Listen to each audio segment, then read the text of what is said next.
इस इमेज को देखें। देखने में आपको लगता होगा कि यह कोई किसी गरीब देश की झोपड़पट्टी होगी, लेकिन जानकर आपको आश्चर्य होगा कि यह झोपड़पट्टी अमेरिका की है, जो 1929 की महामंदी के दौरान बनी थी। और अमेरिका में जगह जगह पर ऐसी झोपड़पट्टियां बनी थी, क्योंकि दुनिया के साथ साथ अमेरिकी लोगों को भी अपने घर बार, जमीन जायदाद सब कुछ बेचना पड़ा था। फिर भी इन लोगों की ऐसी हालत हो गई थी। अब इस इमेज को देखें। इस महामंदी ने पूरी दुनिया को अपनी चपेट में ले लिया था, लेकिन अमेरिका की हालत थोड़ी ज्यादा गंभीर थी। लोगों के पास ना कोई काम धंधा था, ना पैसे थे, ना रहने के लिए घर था और ना ही पेट भरने के लिए खाना। ज्यादातर अमेरिकी लोग बेघर हो चुके थे, जो दिन में मुफ्त का खाना खोजते थे इस तरह लंबी लंबी लाइनों में लगकर, और रात में न्यूज़पेपर ओढ़कर इस तरह से सो जाते थे। यानी द ग्रेट डिप्रेशन या 1929 की महामंदी आधुनिक इतिहास की सबसे लंबी और सबसे गंभीर आर्थिक मंदी मानी जाती है, जो 1929 के अंत से लेकर 1939 तक चली थी, यानी पूरे 10 साल तक, और जिसने दुनिया के लगभग हर देश को प्रभावित किया था, क्योंकि औद्योगिक उत्पादन और उसकी कीमतें कम हो गई थी। बड़े पैमाने पर बेरोजगारी और हजारों बैंक दिवालिया हो गई है। गरीबी ऐसे फैल रही थी जैसे हवा फैल रही हो, क्योंकि इस महामंदी ने लोगों की ऐसी हालत की थी जिसकी हम कल्पना भी नहीं कर सकते। और ऐसी मंदी ना पहले कभी आई थी और ना ही इसके बाद कभी देखी गई है।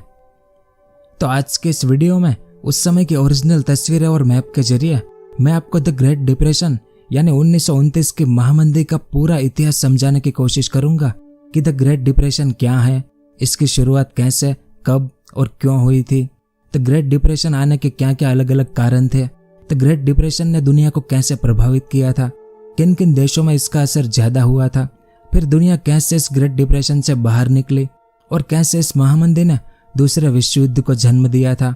इस महामंदी के बाद दुनिया में क्या क्या परिवर्तन आए और आखिर में हमारे भारत पर इस ग्रेट डिप्रेशन का क्या असर हुआ था, वो सब और इसके अलावा और भी बहुत कुछ जानने को मिलेगा आपको इतिहास के बारे में।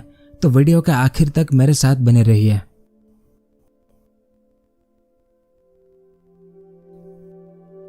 तो यह महामंदी वैसे तो साल 1929 में शुरू हुई थी, लेकिन साल 1929 से पहले दुनिया में बहुत सी घटनाएं घटी थी, जिन घटनाओं का परिणाम साल 1929 में देखने को मिला था। तो कौन सी घटनाएं थी वो, इस मैप को देखें। यहाँ पर है ग्रेट ब्रिटेन, जिसका एक समय पर लगभग आधी दुनिया पर शासन था। इस मैप में ये जितने भी देश लाल कलर में हैं, वो सब अंग्रेजों के गुलाम देश थे, क्योंकि साल 1910 में ग्रेट ब्रिटेन ही इस दुनिया की महाशक्ति यानी सुपर पावर था, और उस समय ग्रेट ब्रिटेन ही दुनिया को ज्यादातर तैयार माल बनाकर बेचता था। लेकिन फिर साल 1914 में प्रथम विश्व युद्ध शुरू हुआ इस यूरोप में, जिसमें ग्रेट ब्रिटेन भी शामिल हुआ। तो 1914 के बाद ग्रेट ब्रिटेन प्रथम विश्व युद्ध लड़ने में बिजी था, जिस कारण इनकी इकोनॉमी धीमी पड़ गई, और दूसरी ओर पूरा यूरोप और ब्रिटिश शासित सभी देश इस युद्ध में कूद पड़े थे। तो युद्ध में खाने पीने की चीजें, माल सामान और हथियारों की जरूरत थी उस समय यूरोप को। तो इस मौके का फायदा उठाकर अमेरिका ने अपने ही देश में सभी खाने पीने की चीजें, माल सामान और हथियार बना बनाकर यूरोप को एक्सपोर्ट करना शुरू किया, जिससे धीरे धीरे अमेरिका अमीर बनने लगा। क्योंकि इस युद्ध से पहले यानी साल 1913 में अमेरिका का टोटल एक्सपोर्ट 2.4 बिलियन का था, जो 1917 में 6.2 बिलियन का हो गया था, यानी करीब करीब 3 गुना ज्यादा। और जब प्रथम विश्व युद्ध खत्म हुआ 1918 में, तब लगभग पूरा यूरोप तबाह हो चुका था। वैसे इस पर मैंने एक डिटेल वीडियो बना दिया है, ये वाला, आप चाहे तो इसे देख सकते हैं। इसमें मैंने प्रथम विश्व युद्ध का पूरा इतिहास कवर किया है। तो प्रथम विश्व युद्ध से पहले दुनिया की महाशक्ति जो ग्रेट ब्रिटेन था, वो महाशक्ति अब अमेरिका बनने लगा था, क्योंकि इस युद्ध में अमेरिका ने खूब पैसे कमाए। और इस युद्ध के बाद यूरोप के जो देश तबाह हो गए थे, उन देशों को अमेरिका ने लोन देना भी शुरू कर दिया, जिसके बाद यूरोप के ज्यादातर देश अब अमेरिका पर निर्भर होने लगे, जिसमें ग्रेट ब्रिटेन, जर्मनी, फ्रांस जैसे बड़े बड़े देश भी शामिल थे। तो यह समय था साल 1920 का, जब अमेरिका अपने इतिहास के सबसे अच्छे दौर में पहुंच चुका था, क्योंकि 1920 के बाद अमेरिका में हर चीज का बहुत बड़े पैमाने पर उत्पादन होने लगा। रोजगार की कोई कमी नहीं थी, बड़ी बड़ी फैक्ट्रियां और कंपनियां खुलने लगी। और यह सब देखकर पूरी दुनिया के जो बड़े बड़े और अमीर लोग थे, वे भी अब अमेरिका में निवेश करने आ गए, क्योंकि अमेरिका में जैसा विकास हो रहा था वैसा दुनिया में कहीं पर भी नहीं हो रहा था। इस कारण दुनिया भर का निवेश अब अमेरिका में आना शुरू हो गया, जिसके बाद शुरू हुआ रोरिंग ट्वेंटीज का दौर, जो 1929 की महामंदी का पहला कारण था। तो इस महामंदी के आने से पहले दुनिया में क्या माहौल था, पहले इसे समझ लेते हैं ताकि आगे आपको समझने में आसानी हो। तो कई अलग अलग कारण थे इस 1929 की महामंदी के लिए। हम एक एक करके सबके बारे में विस्तार से जानते हैं। तो पहला कारण था द रोरिंग ट्वेंटीज। 1920 का जो दशक था, उस दशक को रोरिंग ट्वेंटीज कहते हैं, क्योंकि इस दशक में अमेरिका, लैटिन अमेरिका और यूरोप ने जबरदस्त विकास करना शुरू किया। लेकिन अमेरिका सबसे आगे था, क्योंकि 1920 के दशक में अमेरिका की अर्थव्यवस्था में 42% की वृद्धि हुई थी और दुनिया के टोटल उत्पादन में आधा उत्पादन अकेला अमेरिका करने लगा, क्योंकि प्रथम विश्व युद्ध ने यूरोप के बड़े हिस्से को तबाह कर दिया था। इस कारण 1920 के दशक में घर और बिल्डिंगों का निर्माण लगभग 2 गुना हो गया। 1920 में टोटल निर्माण $6.7 बिलियन का हुआ था, जो साल 1926 में $12 बिलियन तक पहुंच गया था। और 1920 से पहले बेरोजगारी कुछ 11.7% तक थी, लेकिन 1920 के दशक में यह बेरोजगारी सिर्फ 4% ही रह गई थी।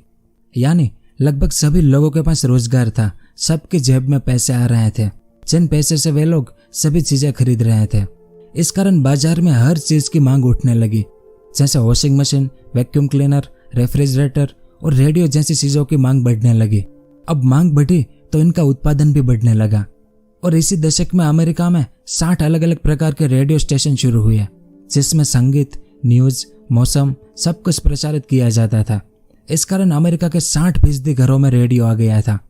इसी दशक में पहली बार महिलाओं को मतदान करने की अनुमति मिली। पहली बार आम लोगों के लिए हवाई यात्रा भी शुरू की गई। इससे पहले विमान में उड़ने वाले लोगों की संख्या सिर्फ 6000 थी, जो इस दशक में बढ़कर 1,73,000 हो गई थी। इस कारण हवाई जहाज के विकास को तेज कर दिया गया, जिससे कई शहरों में एयरपोर्ट बनने भी शुरू हुए। और हेनरी फोर्ड का मॉडल टी जो आया था, ये वाला, इसकी कीमत उस दौर में कुछ $300 थी। फिर भी इस कार की बहुत बड़ी मांग आई थी अमेरिकी मार्केट में, क्योंकि 1920 के दशक के अंत तक कुछ 2,30,00,000 कार बेची गई थी अमेरिका में, और लगभग अमेरिका के 25% घरों में यह कार खरीदी गई थी। यानी अमेरिका में ऑटो उद्योग का भी बहुत विस्तार हुआ। और इसी ऑटो उद्योग के विस्तार के कारण अमेरिका में नए नए रोड, ब्रिज और ट्रैफिक लाइटों के निर्माण के लिए सरकारों ने अरबों डॉलर खर्च किए, जिसके बाद पेट्रोल पंप, गैस स्टेशन और रेस्तरां सर्विस का भी काफी विकास हुआ। और कार की खरीदी बढ़ने से कई बीमा कंपनियां खुली। कार पर लोन देने के लिए कई नए नए बैंक खुले अमेरिका में। यानी कुल मिलाकर अमेरिका अपने सबसे अच्छे दौर में पहुंच चुका था, क्योंकि बाजार में हर चीज की मांग थी और हर चीज का उत्पादन भी अमेरिका में जोरों से हो रहा था। बाजारों और गोडाउन में तैयार माल का स्टॉक किया जा रहा था, क्योंकि चीजों की मांग बढ़ती ही जा रही थी। कहते हैं कि इस दशक में अमेरिका की समृद्धि लगभग डबल हो गई थी। इस कारण अमेरिका ने यूरोप के तबाह हो चुके देशों को फिर से लोन देना शुरू कर दिया, जिस कारण अमेरिका की तरह यूरोप में भी विकास होना शुरू हो गया था। यानी इस दशक में प्रौद्योगिकी, समाज और अर्थव्यवस्था में व्यापक परिवर्तन, घर घर बिजली का पहुंचना, परिवहन का विकास, संचार, व्यक्तिगत सौंदर्य, हाउसकीपिंग, मनोरंजन और कई अन्य क्षेत्रों में एक तरीके से क्रांति आ गई थी। इसी कारण तो दुनिया में 1920 के दशक को आधुनिक युग की शुरुआत मानते हैं। और ये जो बूम आया था अमेरिका और बाकी देशों में 1920 से लेकर 1929 तक, इसे ही रोरिंग ट्वेंटीज कहते हैं। लेकिन गुब्बारे में आप कितनी भी हवा भरो, उसकी भी एक लिमिट होती है। एक न एक दिन ये फूटने वाला था, यानी 1929 में। आगे विस्तार से जानेंगे। दूसरा कारण था ओवर प्रोडक्शन। इस मैप को देखें, रूस का ये वाला भाग और यूरोप में जो जो पीले रंग में है, उस सारी जमीन पर बड़ी तादाद में अनाज की खेती होती थी प्रथम विश्व युद्ध के पहले। लेकिन युद्ध के दौरान यहाँ की खेती रुक गई थी। इस कारण अनाज की मांग बहुत बढ़ गई थी युद्ध के दौरान। तो इसीलिए दुनिया के कई देशों में किसानों ने उत्पादन बढ़ाने के लिए तरह तरह के कदम उठाए। खासकर लैटिन अमेरिकी देश और अमेरिका के कई किसानों ने महंगी महंगी मशीनरी खरीदी, कईयों ने जमीन खरीदी, कईयों ने भाड़े पर जमीन ली, जो एक महंगा कदम था। यानी एक तरह से कई किसान अपना कर्ज बढ़ाते जा रहे थे, क्योंकि इन्हें लगता था कि अनाज की बहुत मांग है दुनिया भर में, तो हम बहुत सारा अनाज पैदा करके अपना कर्ज चुका देंगे और इससे मुनाफा भी कमा लेंगे। लेकिन 1918 में युद्ध के खत्म होने के बाद धीरे धीरे स्थिति सामान्य होती गई, पर किसानों का उत्पादन कम नहीं हुआ। इस कारण जो अनाज पैदा हो रहा था, धीरे धीरे उसकी कीमतें गिरती जा रही थी। क्योंकि खरीदने वाले अब कम हो गए थे और जो खरीदने आते भी थे वो बहुत सस्ती कीमत में खरीद रहे थे। इस कारण किसान जो उत्पादन कर रहा था, अब वो किसान अपना उत्पादन बढ़ाने में लग गया।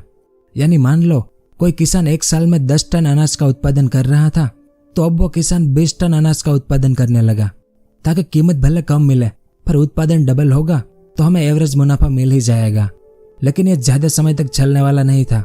1929 के बाद यह गुब्बारा भी फटने वाला था। तीसरा कारण था अमेरिकी शेयर बाजार। इस इमेज को देखें, यह है अमेरिकी शेयर बाजार वॉल स्ट्रीट।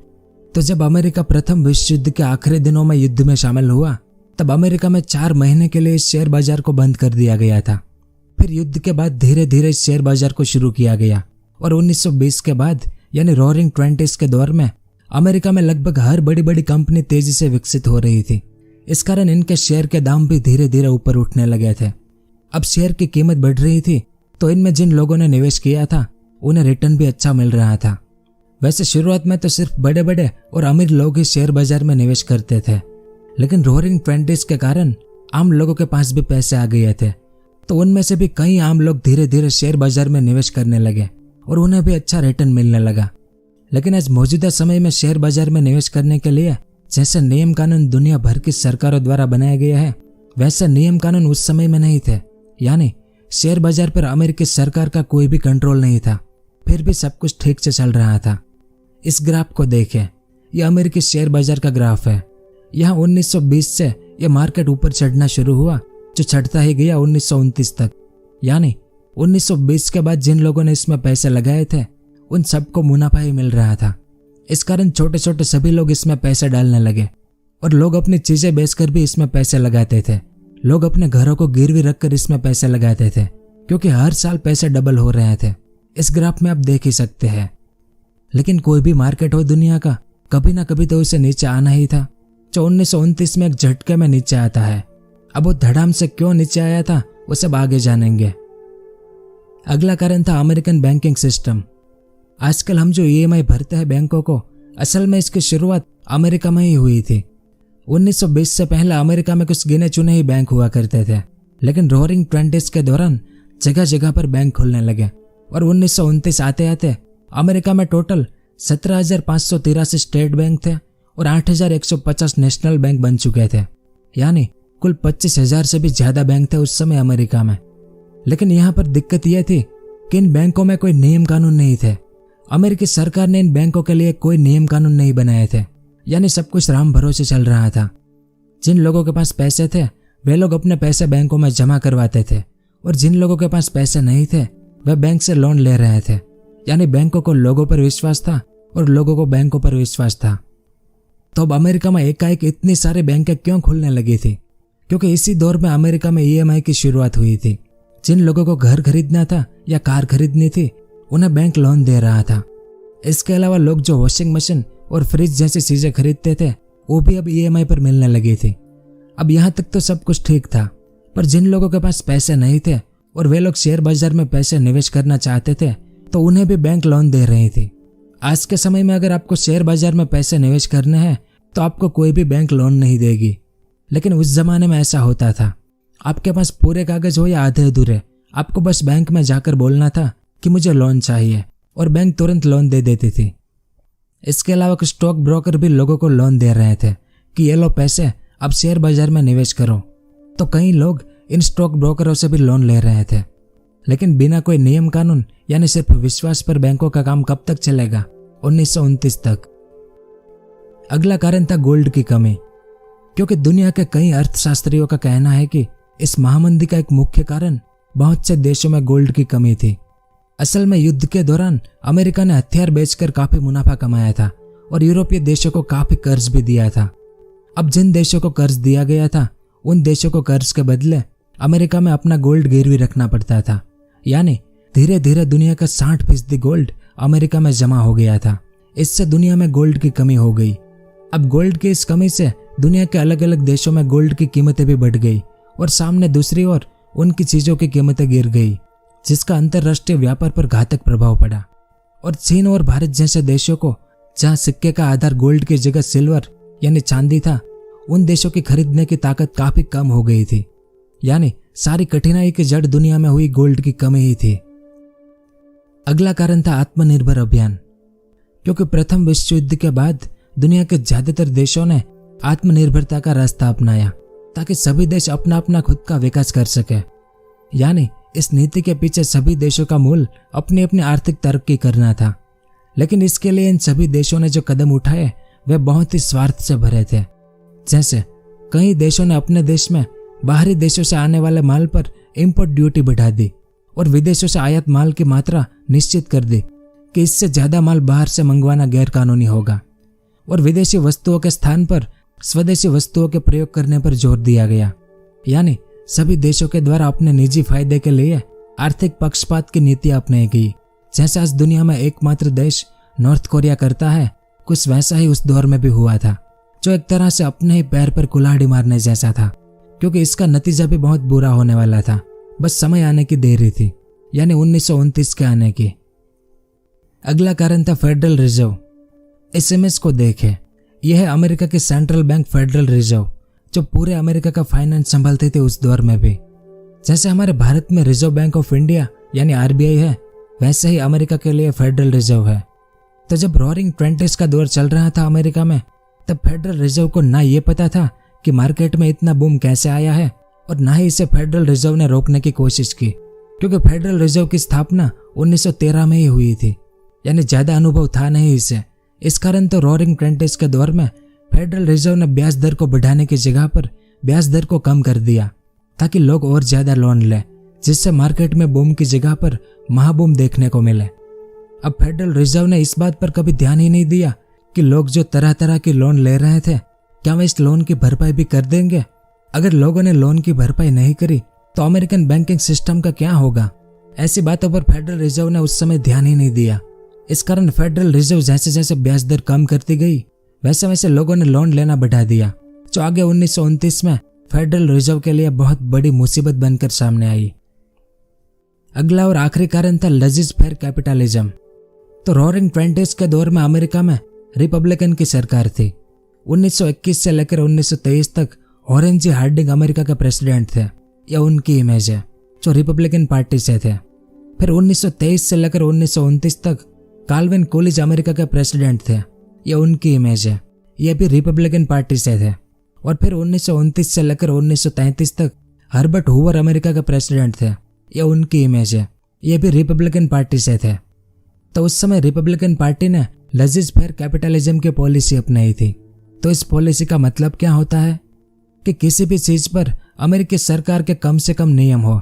यानी इस रिपब्लिकन अमेरिकी सरकार का मानना था कि किसी भी चीज पर अमेरिकी सरकार का हस्तक्षेप ना होना देश के लिए अच्छा होता है। इस कारण अमेरिकी बैंकों पर, खासकर फेडरल रिजर्व पर और बाकी प्राइवेट बैंकों पर सरकार का ना के बराबर हस्तक्षेप था। बैंकों के लिए सरकार ने कोई नियम कानून बनाए ही नहीं थे कि किन लोगों को लोन मिलेगी, कितनी मिलेगी, अगर वो लोन ना भरे तो उसके साथ क्या होगा, और जिन लोगों ने जो अपनी सेविंग बैंक में जमा कर रखी थी, अगर वो बैंक दिवालिया हो जाए तो उन लोगों को अपनी सेविंग वापस मिलेगी या नहीं। ऐसे कोई नियम कानून सरकार ने नहीं बनाए थे। इसके अलावा वॉल स्ट्रीट यानी अमेरिकी शेयर बाजार पर भी सरकार का कोई नियंत्रण नहीं था। देश की बड़ी बड़ी कंपनियां और उद्योग पर भी सरकार के कोई भी नियम नहीं थे। यानी सब कुछ राम भरोसे चल रहा था, क्योंकि रिपब्लिकन पार्टी का ऐसा मानना था कि जो हो रहा है वो अच्छा हो रहा है, इसे ऐसे ही चलने दो। लेकिन ऐसा कब तक चलेगा? नियम कानून के बगैर किसी भी देश को चलाना नामुमकिन है। पर अमेरिका को इस बात का एहसास हुआ महामंदी के दौर में, लेकिन तब तक बहुत देर हो चुकी थी। तो कुछ ऐसा माहौल था 1929 यानी महामंदी से पहले अमेरिका और बाकी दुनिया में। और रोअरिंग ट्वेंटीज़ दिखने में जितना सुनहरा लगता था वैसा था नहीं, क्योंकि 1920 में अमेरिका में टोटल 12,000 जितनी अलग अलग कंपनियां और फैक्ट्रियां थी। लेकिन 1929 आते आते अमेरिका के कुछ संत बड़े बड़े लोगों ने इन सभी को खरीद लिया और 1929 में अमेरिका में सिर्फ 200 कंपनियां ही बड़ी थी, जो पूरे अमेरिका का आधा उत्पादन करती थी। इस कारण 1929 में सिर्फ 1% अमीर अमेरिकन लोगों के पास अमेरिका की 40% संपत्ति आ गई थी। इसके अलावा अमेरिकन सरकार रोअरिंग ट्वेंटीज़ के दौर में टैक्स की दर लगातार कम करती गई। शुरू में जो टैक्स 75% थे वो 1929 आते आते महज 25% रह गए थे। तो ऐसी कई छोटी छोटी घटनाएं महामंदी से पहले हुई थी और यहाँ पर हमने ज्यादातर अमेरिका की ही बात की, क्योंकि इस महामंदी की शुरुआत भी अमेरिका से ही हुई थी। तो कैसे इस महामंदी की शुरुआत हुई थी? तो मार्च 1929 में हर्बर्ट हूवर अमेरिका के प्रेसिडेंट बने। तो ये जब प्रेसिडेंट बने तब तक अमेरिका में सब कुछ ठीक चल रहा था। ऐसा लग रहा था कि ये रोरिंग ट्वेंटीज कभी खत्म ही नहीं होगा। लेकिन कुछ समझदार लोगों को इसमें कुछ गड़बड़ी नजर आने लगी थी। जैसे इस इमेज को देखें, यह है पॉल वॉलबर्ग। प्रथम विश्व युद्ध के दौरान यह अमेरिकी सेंट्रल बैंक फेडरल रिजर्व के वाइस चेयरमैन थे। तो इन्होंने 8 मार्च 1929 के दिन सरकार को आगाह किया कि अमेरिकी शेयर बाजार अब एक सट्टा बाजार बनता जा रहा है। इसे लेकर सरकार को जल्दी से नियम कानून बनाने की जरूरत है, क्योंकि शेयर बाजार के ऑपरेटर जो वॉल स्ट्रीट में बैठते थे, वे ऑपरेटर किसी एक शेयर में बहुत ज्यादा निवेश करके उसकी कीमत डबल करवा देते थे। फिर वे एक साथ सभी शेयर को बेचकर उसकी कीमत बहुत ज्यादा कम करवा देते थे, जिससे ऑपरेटरों को डबल मुनाफा होता था और बाकी आम निवेशकों को डबल नुकसान होता था। जैसा हमारे भारत में हर्षद मेहता ने किया था, वैसा ही कुछ समझे आप। लेकिन अमेरिकन सरकार ने पॉल वॉलबर्ग की इस वार्निंग को बिल्कुल नजरअंदाज कर दिया मार्च 1929 में, और शेयर बाजार जैसा चल रहा था वैसा ही चलने दिया बिना नियम कानून के। लेकिन जो बात पॉल वॉलबर्ग ने बताई थी, उसी बात का अंदाजा 1-2 महीने बाद फेडरल रिजर्व को भी हो गया। इस कारण इस बार फेडरल रिजर्व ने भी यह वार्निंग दी कि कुछ ऑपरेटर शेयर बाजार में सट्टा खेल रहा है। अब यह वार्निंग फेडरल रिजर्व ने दी थी, इस कारण कई लोग अपने अपने शेयर बेचने लगे, जिससे मार्केट थोड़ा बहुत नीचे गिरने लगा। लेकिन तभी अमेरिका के नेशनल बैंक ने एक साथ $25 मिलियन का निवेश किया शेयर मार्केट में, जिससे शेयर मार्केट वापस ऊपर उठने लगा और लोगों ने फिर से इसमें निवेश करना शुरू कर दिया। लेकिन इस बार भी अमेरिकन सरकार और लोगों को यह समझ नहीं आया कि शेयर बाजार में बैंकों का, ऑपरेटरों का, शेयर ब्रोकरों का और स्कैम करने वालों का मेलजोल था, और ये मेलजोल करने वाले कभी भी मार्केट को ऊपर या नीचे की तरफ ले जाते थे। तो एक तो ये मुसीबत थी अमेरिका के लिए। तभी जून 1929 में अमेरिका पर दूसरी मुसीबत टूट पड़ी। रोरिंग ट्वेंटीज के दौर में अमेरिकन लोगों की कमाई काफी बढ़ गई थी, इस कारण सब कुछ बूम कर रहा था। लेकिन जून 1929 आते आते लोगों की कमाई अब रुक सी गई थी, यानी वे जितना कमा रहे थे उसमें अब बढ़ोतरी नहीं हो रही थी। और ऊपर से तभी फेडरल रिजर्व ने अपने ब्याज दर भी बढ़ा दिया। पहले ब्याज दर 4% था, जो जून 1929 में सीधा 6% कर दिया गया, जिसका असर यह हुआ कि अब लोगों ने लोन लेना बंद कर दिया। अब लोगों ने लोन लेना बंद कर दिया तो इसका मतलब यह हुआ कि अब लोगों ने चीजें खरीदनी बंद कर दी, जिससे बड़ी बड़ी कंपनियों का माल बिकना बंद हो गया।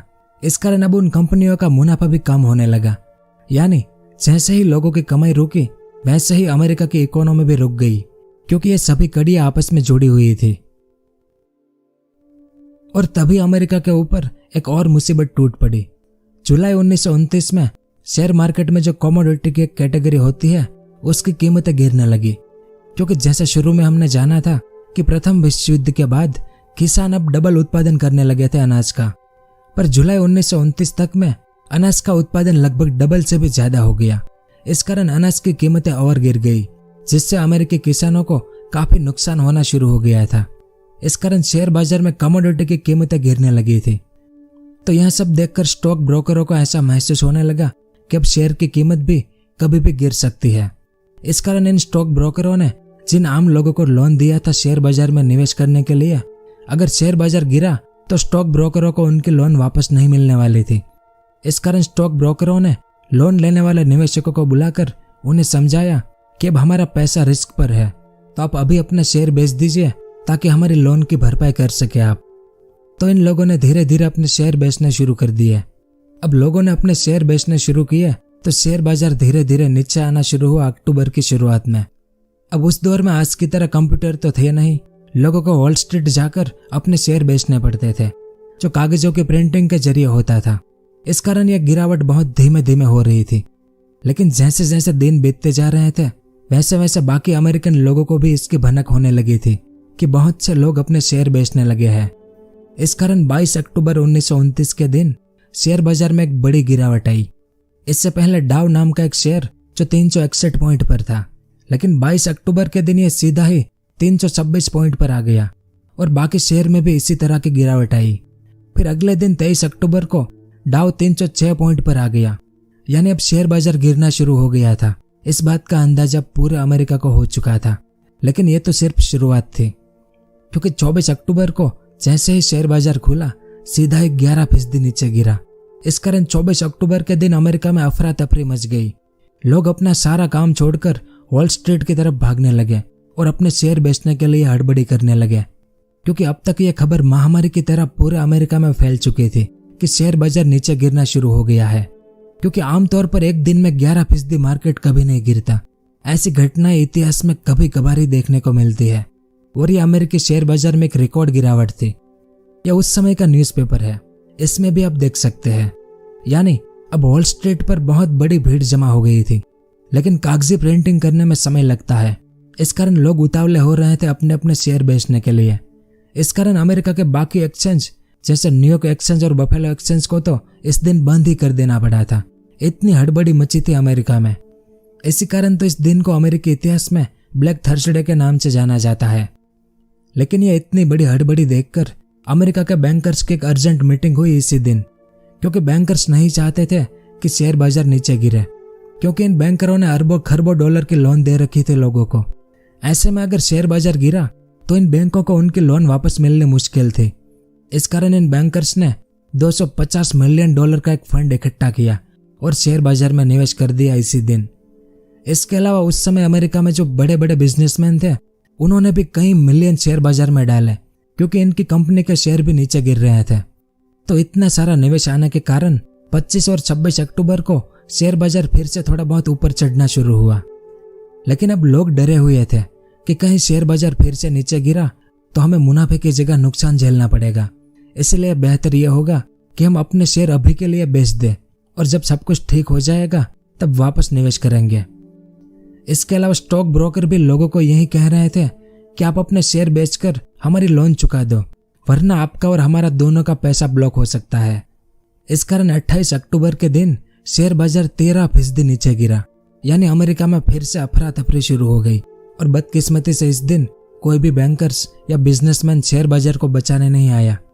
इस कारण अगले दिन यानी 29 अक्टूबर यानी ट्यूसडे के दिन पूरे अमेरिका में $16 मिलियन से भी ज्यादा के शेयर लोगों ने बेच दिए और डाउ सीधा 212 पॉइंट पर आ गिरा। और इसके अलावा ऐसे जो बड़े बड़े 240 शेयर थे उनमें भी बहुत बड़ी गिरावट देखने को मिली। तो ये बड़े बड़े 240 शेयर जो थे उसमें सिर्फ 29 अक्टूबर के दिन अमेरिकी लोगों को $16 बिलियन का नुकसान हुआ। और ये रकम कोई छोटी मोटी रकम नहीं थी, क्योंकि उस समय पूरे अमेरिका में टोटल $48 बिलियन थे, जिसमें से एक दिन में 16 बिलियन का नुकसान। इस कारण तो इसी दिन को ब्लैक ट्यूसडे के नाम से जाना जाता है, क्योंकि यह सबसे बड़ा रिकॉर्ड था अमेरिकी शेयर बाजार में एक दिन में इतनी बड़ी गिरावट का। तो यह सब देखकर फेडरल रिजर्व ने जो ब्याज दर 6% कर रखा था उसे धीरे धीरे कम करना शुरू कर दिया, ताकि लोग फिर से लोन लें, जिससे वे बाजार में चीजें खरीदेंगे या शेयर बाजार में निवेश करेंगे, जिससे कंपनियों का उत्पादन बढ़ेगा तो लोगों को रोजगार मिलेगा और उनकी आमदनी भी बढ़ेगी। अब यह कोशिश अच्छी थी, इससे अमेरिकन इकोनॉमी फिर से पटरी पर आना भी शुरू हो गई। लेकिन जो असली समस्या थी शेयर बाजार, अमेरिकन बैंकिंग सिस्टम और बिजनेस में नियम कानून बनाने की, उस पर अभी भी कोई ध्यान नहीं दे रहा था। यानी अमेरिकन सरकार की जो लजीज फेयर कैपिटलिज्म की नीति थी, असली बदलाव इस नीति में करने की जरूरत थी, लेकिन इस पर किसी का ध्यान नहीं आ रहा था। फिर भी ऐसा लगा कि सब कुछ शांत हो चुका था। लेकिन अक्टूबर और नवंबर 1929 के 2 महीने की अवधि के दौरान अमेरिका का उत्पादन 20% कम हो गया था। इस कारण चीजों की होलसेल कीमत 7.5% गिर गई और लोगों की आमदनी में भी 5% की गिरावट आ गई थी। और स्टॉक ब्रोकरों को अब डर लगने लगा कि कहीं अक्टूबर जैसे हालात फिर से पैदा हुए तो हमने लोगों को जो लोन दे रखा है और लोन हमें वापस नहीं मिलेगा। तो इस डर के कारण बैंकों ने और स्टॉक ब्रोकरों ने लोगों से लोन वापस मांगने शुरू कर दिया कि अब कुछ भी हो जाए, बस आप हमारा लोन वापस करो जल्द से जल्द। तो लोगों ने इनके लोन वापस करने के लिए अपने अपने शेयर फिर से बेचने शुरू कर दिए। अब शेयर की बिक्री बढ़ने लगी तो उसकी कीमतें भी कम होने लगी। अब सभी शेयर की कीमत गिरी तो बाकी लोगों ने भी अपने अपने शेयर बेचने शुरू कर दिए। इस कारण कीमतें और गिरने लगी, जिसके बाद अमेरिका में फिर से हड़बड़ी शुरू हो गई। अब माहौल को इतना गर्म देखकर अमेरिकन बैंकों ने लोगों पर और दबाव डालना शुरू कर दिया कि जल्द से जल्द लोन वापस करो हमारी। लेकिन शेयर की कीमतें नीचे आने के कारण लोगों को मुनाफे की जगह नुकसान हो रहा था। इसलिए थोड़े बहुत लोगों ने तो लोन वापस किए बैंकों को, लेकिन ज्यादातर लोग अपने लोन वापस नहीं कर पाए। इस कारण अब कई बैंकों के लोन डिफॉल्ट होने लगे, यानी बैंकों ने जितनी लोन लोगों को दे रखी थी वो बैंकों को वापस नहीं मिली। इस कारण अब सभी बैंक धीरे धीरे घाटे में जाने लगे। तो यह सब देखकर जिन लोगों ने बैंकों में अपनी सेविंग जमा कर रखी थी वे लोग अब बैंकों में आकर अपनी अपनी सेविंग निकालने लगे। इस इमेज में आप देख सकते हैं इतनी भीड़ अब अमेरिका की सभी बैंकों में जमा होने लगी, लेकिन बैंकों के पास अब ज्यादा पैसा था नहीं, इसीलिए तो कई लोगों को अपनी सेविंग भी वापस नहीं मिली। यानी एक तरीके से लोन लेने वाले और लोन देने वाले तो कंगाल हो ही गए थे, लेकिन जिनके पैसे बैंक में जमा थे वे लोग भी कंगाल हो गए। यानी अमेरिका में अब ज्यादातर लोगों के पास फूटी कौड़ी भी नहीं बची थी। तो कुछ ऐसा हाल था 1929 के अंत में अमेरिका का, और यहीं से यह पूरी दुनिया में फैलनी शुरू हुई। लेकिन कैसे? तो अमेरिकन बैंकों के पास पैसा था नहीं, इस कारण अमेरिका ने जो लोन प्रथम विश्व युद्ध के बाद यूरोप के देशों को दी थी और लोन अमेरिका ने यूरोप से वापस मांगनी शुरू कर दी कि अब हमारे पास पैसे खत्म हो गए हैं तो आप हमारी लोन वापस करो। लेकिन ये यूरोपीय देश अभी युद्ध की तबाही से बाहर भी नहीं आए थे और इन्हें तो और लोन की जरूरत थी। यानी यूरोपीय देशों ने लोन के सारे पैसे अपने अपने देश में निवेश कर दिए थे, इस कारण ये भी अमेरिका को लोन चुकाने में असफल हो गया। तो इसके बाद अमेरिका की हालत और खराब होने लगी, लेकिन सामने यूरोपीय देशों की हालत अमेरिका से भी ज्यादा खराब होनी शुरू हो गई। और इन सब में इस जर्मनी की हालत सबसे ज्यादा खराब हुई थी, क्योंकि प्रथम विश्व युद्ध का सारा युद्ध अपराध जर्मनी पर थोपा गया था। वर्साई की संधि आपको याद ही होगी। इसके बारे में आपको डिटेल्स में जानना है तो आप मेरा वर्ल्ड वॉर 2 का ये वाला वीडियो और हिटलर के उदय वाला ये वीडियो देख सकते हैं। इन दोनों वीडियो में जर्मनी की जो हालत हुई थी उसके बारे में विस्तार से बताया है।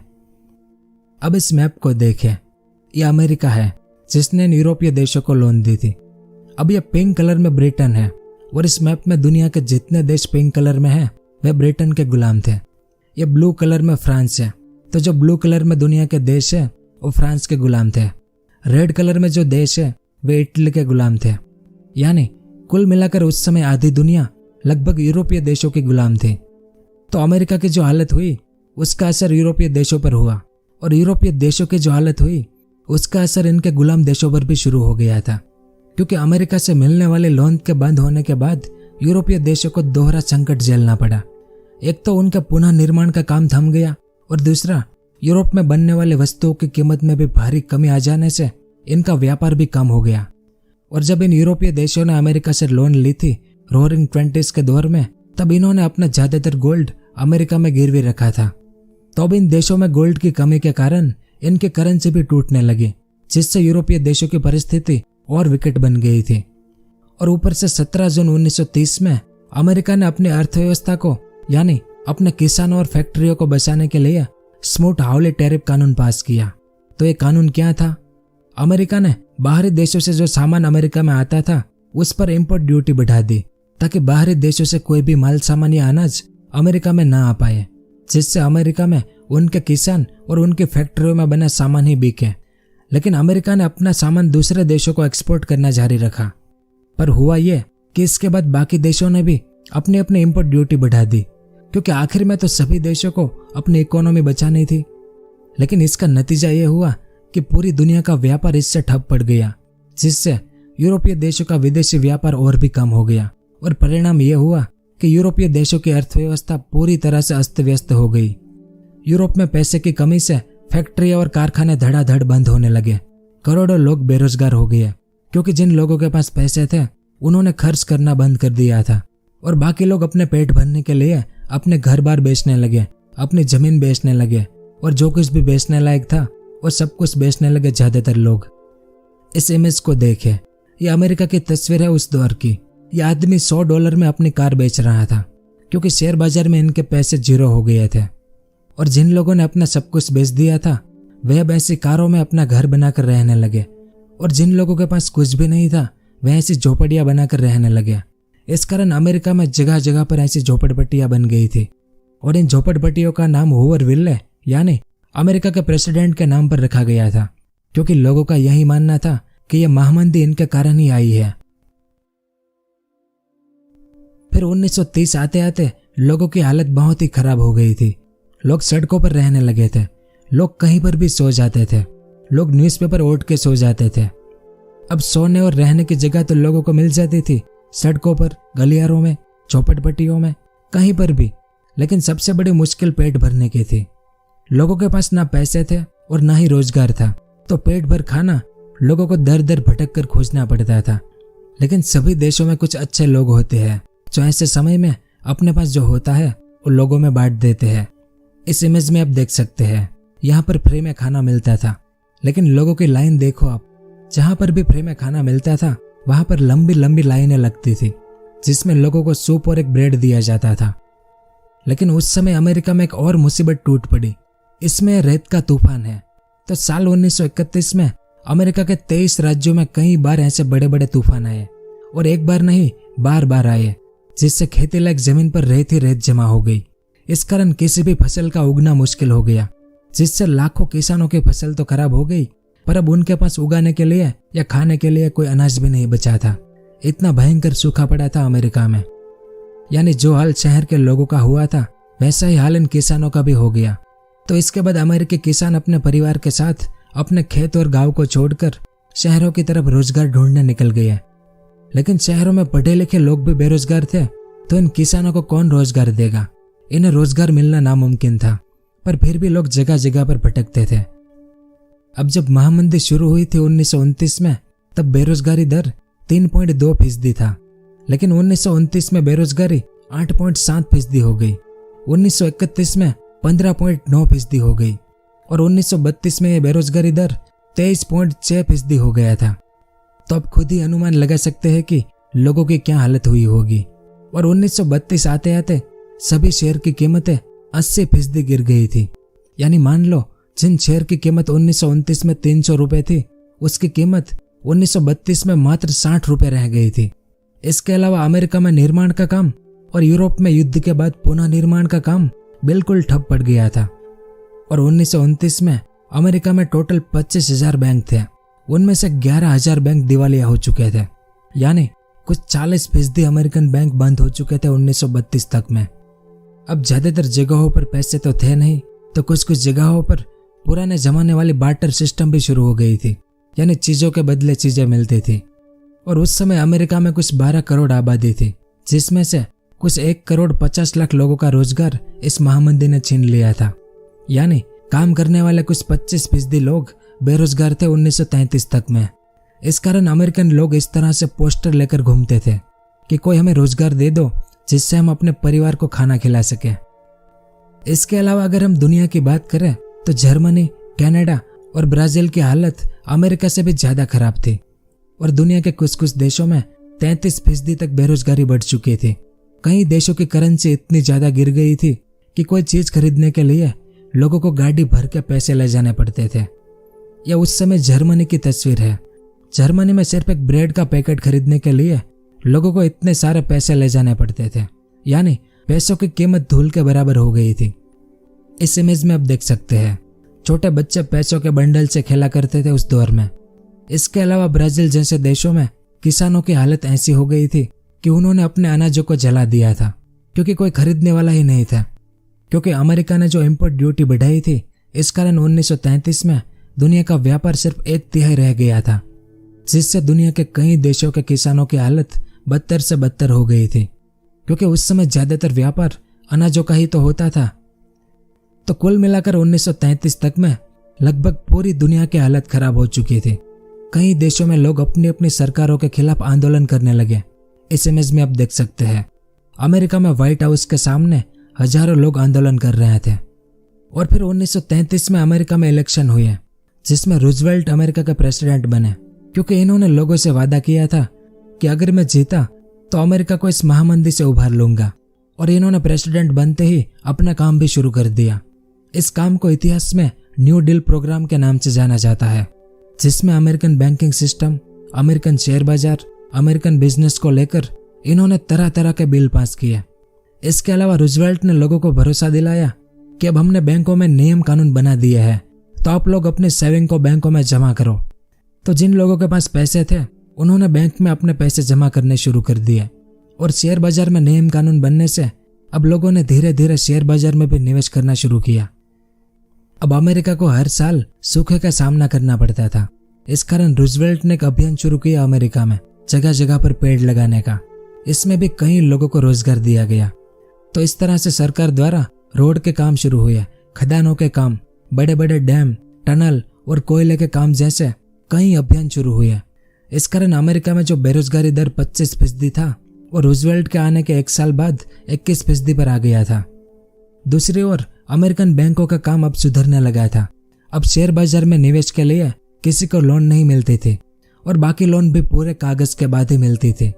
और इन सब सुधार के कारण 1934 के बाद अमेरिकी शेयर मार्केट भी ऊपर उठने लगा, क्योंकि इसमें भी नियम कानून बना दिए थे सरकार ने। यानी 1934 के बाद अब स्थिति सुधरने लगी थी, लेकिन उतनी नहीं जितनी अभी जरूरत थी। और उस तरफ यूरोप का स्वीडन देश दुनिया का पहला देश बना जो इस महामंदी से सबसे पहले उभरा था। खैर, तो इस तरफ रूजवेल्ट सरकार ने और भी बहुत सारे बिल पास किए अमेरिका में, जिसमें लाखों लोगों को रोजगार मिला। और रोअरिंग 20s में जो टैक्स घटाकर 25% कर दिया गया था, उसे फिर से बढ़ाकर 79% कर दिया गया, ताकि सरकार की तिजोरी अब दोबारा खाली ना हो।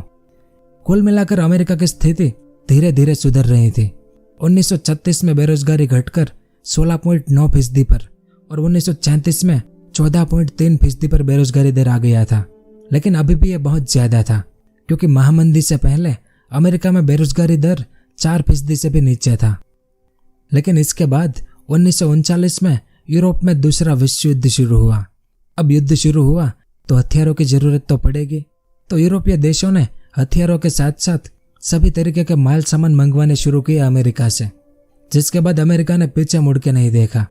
हजारों बंद पड़ी फैक्ट्रियां फिर से खुली अमेरिका में, जिसमें लाखों लोगों को रोजगार मिला। युद्ध के कारण फिर से दुनिया में अनाज की डिमांड बढ़ी। इस कारण अमेरिका में किसानों की हालत अपने आप ही सुधरने लगी। बाद में अमेरिका भी इस युद्ध में शामिल हुआ। इस कारण लाखों युवाओं को सेना में नौकरी मिली। यानी कुल मिलाकर 1939 से लेकर 1945 तक चले दूसरे विश्व युद्ध में अमेरिका में हथियार और माल सामान का जो उत्पादन हुआ, इस पीरियड में जो इकोनॉमिक बूम अमेरिका में आया था, वैसा बूम अमेरिका ने अपने इतिहास में कभी नहीं देखा था। तभी तो दूसरे विश्व युद्ध के बाद अमेरिका दुनिया की सुपर पावर बना था। और अगर आपको दूसरे विश्व युद्ध के बारे में डिटेल्स में जानना है तो आप मेरा ये वाला वीडियो देख सकते हैं, जिसमें मैंने दूसरे विश्व युद्ध का पूरा इतिहास कवर किया है। असल में दूसरा विश्व युद्ध हमारे इतिहास की एक दुखद घटना थी, लेकिन वही वो घटना थी जिसने दुनिया भर को इस महामंदी से उबारा था। तो इस तरह से महामंदी का अंत हुआ था। अब बात करते हैं कि इस महामंदी का हमारे भारत पर क्या असर पड़ा था। जैसा कि आप जानते हैं कि अंग्रेजों के समय में हमारा भारत कच्चे माल के निर्यात करता था दुनिया को, और तैयार माल की आयात करता था। तो इस महामंदी ने भारतीय व्यापार को तुरंत प्रभावित किया, क्योंकि ग्रेट ब्रिटेन यानी अंग्रेजों को इस महामंदी ने बहुत हद तक प्रभावित किया था, जिसके चलते उन्होंने अपने इस महामंदी में हुए नुकसान की भरपाई भारतीय लोगों से करना शुरू कर दी। इसके लिए अंग्रेज भारतीय लोगों से अजीब व गरीब कर मांगने लगे, जिस कारण 1929 से लेकर 1934 के बीच भारत का आयात निर्यात घटकर लगभग आधा रह गया था। और जब अंतर्राष्ट्रीय बाजार में कीमतें गिरने लगी तो भारत में भी कच्चे माल की कीमतें नीचे आ गई। और इस दौर में भारत में गेहूं की कीमत 50% नीचे गिर गई थी। अब इस महामंदी का असर भारतीय शहरी निवासियों के मुकाबले किसानों और काश्तकारों पर ज्यादा हुआ था, क्योंकि कृषि उत्पादन की कीमत तेजी से नीचे गिरी। और ऊपर से तब अंग्रेज सरकार ने लगान वसूली में छूट देने से साफ इनकार कर दिया था, जिससे सबसे बुरी मार उन भारतीय काश्तकारों पर पड़ी जो विश्व बाजार के लिए उपज पैदा करते थे। जैसे बंगाल में किसान कच्चा पटसन या जूट उगाते थे, जिससे कारखानों में टाट की बोरियां बनाई जाती थी। तो जब टाट का निर्यात बंद हो गया तो कच्चे पटसन की कीमत में 60% से भी ज्यादा गिरावट आ गई। तब जिन काश्तकारों ने बेहतर आमदनी के लिए या अपनी उपज बढ़ाने के लिए कर्ज ले लिया था, उनकी हालत काफी खराब हो गई। वे दिन ब दिन कर्ज में डूबते गए और उनकी सारी बचत खत्म हो चुकी थी। और अब उनकी जमीन भी ब्याजखोरों के पास गिरवी पड़ी थी। इनके घर में जो भी गहने जेवर थे वे भी बिक चुके थे। और ऐसी ही हालत भारत के ज्यादातर किसानों की हो गई थी। इस कारण महामंदी के दौरान भारत कीमती धातुओं खासकर गोल्ड का निर्यात करने लगा। तभी तो दुनिया के अर्थशास्त्रियों का मानना है कि भारतीय गोल्ड के निर्यात से दुनिया की अर्थव्यवस्था को पुनः जीवित करने में काफी मदद मिली थी। लेकिन इस निर्यात से ब्रिटेन की आर्थिक दशा में तो काफी सुधार हुआ, लेकिन भारतीय किसानों को इससे कोई लाभ नहीं हुआ था। यानी ग्रामीण भारत में काफी असंतोष और उथल पुथल देखा गया था इस महामंदी में, लेकिन शहरी भारत के लिए यह महामंदी इतनी दुखदायी नहीं थी। अब बात करते हैं कि इस महामंदी से दुनिया में क्या क्या प्रमुख परिवर्तन आए थे। तो पहला परिवर्तन, साम्यवाद के प्रति रुझान बढ़ा। उस समय सोवियत संघ यानी यूएसएसआर एक साम्यवादी देश था, जैसे आज रूस, चाइना और नॉर्थ कोरिया है वैसे ही। तो इस कारण सोवियत संघ ने खुद को पूरी तरह से पूंजीवादी व्यवस्था से अलग कर लिया था। इस कारण सोवियत संघ से कोई भी पूंजीवादी देश किसी भी प्रकार के संबंध नहीं रखना चाहते थे। इसका बहुत बड़ा फायदा सोवियत संघ को मिला, क्योंकि वो इस महामंदी के दौर से खुद को बचाने में कामयाब रहा और उनके इस कदम ने पूंजीवादी देशों को पूरी तरह से झकझोर कर रख दिया, क्योंकि सोवियत संघ में पूरी तरह से औद्योगिक विस्तार बढ़ना शुरू हो गया था। दूसरा परिवर्तन, फासीवाद को बढ़ावा मिला। इस महामंदी के दौरान बड़ी बड़ी विपक्षी पार्टी के नेताओं ने सत्ता में बैठे नेताओं के खिलाफ ये प्रचार करना शुरू कर दिया कि उनकी इस खराब स्थिति के जिम्मेदार पूरी तरह से उनके पूंजीवादी नेता ही है। यानी मुख्य रूप से फांसीवाद को बढ़ावा देने का काम भी इस महामंदी के दौरान ही हुआ था। इस कारण कई देशों के बड़े बड़े दिग्गज नेता जो सत्ता में थे, उन्हें इस महामंदी की वजह से सत्ता से हटा दिया गया। जैसे जर्मनी में इस महामंदी की वजह से ही हिटलर सत्ता में आ गया। वहीं जापान में हिदेकी तोजो ने चीन में अवैध तरीके से घुसपैठ कर मंचूरिया में खदानों का विकास यह कहकर किया कि इससे आर्थिक महामंदी को काफी हद तक राहत मिल सकेगी। अगला परिवर्तन था हथियारों की अर्थव्यवस्था का उदय। इस बारे में हमने काफी कुछ जाना कि अमेरिका ने अपनी अर्थव्यवस्था को मजबूत करने का सबसे अच्छा तरीका हथियार बनाना चुना। उन्होंने ऐसे ऐसे हथियार बनाए और बाकी देशों में सैन्य बल का प्रचार किया। इस प्रचार के चलते अमेरिका के कई सारे लोगों को नौकरियां भी मिली और वहां के उत्पादन में बहुत बड़ा बदलाव आया। इस कारण अमेरिका जल्द ही इस महामंदी के प्रभाव से निकलने में सक्षम रहा था। तो अमेरिका को देखने के बाद कई देशों ने इसी रास्ते से भारी मुनाफा कमाना शुरू कर दिया, यानी हथियार बनाकर छोटे देशों को बेचना शुरू कर दिया। अगला और आखिरी प्रमुख परिवर्तन, पूंजीवाद मजबूत हुआ। महामंदी के दौरान लोगों को पूंजीवाद से नफरत हो गई थी, लेकिन दूसरे विश्व युद्ध के बाद मार्शल लॉ के नियम अनुसार अमेरिका ने पश्चिमी देशों को मजबूत बनाने की योजना बनाई। विश्व युद्ध से प्रताड़ित देशों का पुनः निर्माण करने के लिए अमेरिका ने अपना बहुत बड़ा योगदान दिया। अब इसे आप योगदान कहें या किसी की मजबूरी का फायदा उठाना, वो आप खुद तय करना, क्योंकि अमेरिका का असली मकसद सोवियत संघ के साम्यवाद के संभावित विस्तार को पूरी तरह से रोक देना था, जिसके लिए यूरोपीय देशों को अमेरिका द्वारा 17 अरब डॉलर की सहायता प्रदान की गई थी, जिसके बाद लोगों को पूंजीवाद पर फिर से भरोसा बैठ गया। इसके अलावा इस इमेज को देखें, यह है जॉन केन्स। इनके सिद्धांत और मॉडल पर स्वीडन सबसे पहले इस महामंदी से उभरा था। इस कारण इस महामंदी के बाद इनका बनाया कीनेशियन इकोनॉमिक्स का काफी प्रचार हुआ था दुनिया भर में। इसके अलावा ऐसी कई छोटी छोटी घटनाएं हुई थी और इस वीडियो में मैंने आपको जितना बताया उसमें बहुत कुछ छूट गया होगा। तो आपको कुछ ऐसा पता हो जो इस वीडियो में मैंने ना बताया हो तो आप नीचे कमेंट करके बताएं, ताकि दूसरे लोग भी इस बारे में जान सके। तो यह सब कुछ था इस वीडियो में। आपको ये वीडियो कैसा लगा नीचे कमेंट करके जरूर बताएं मुझे। उम्मीद है आपको कुछ जानने को मिला होगा। अगर वीडियो पसंद आया हो तो इसे लाइक जरूर करें। पूरा वीडियो देखने के लिए आपका बहुत बहुत धन्यवाद।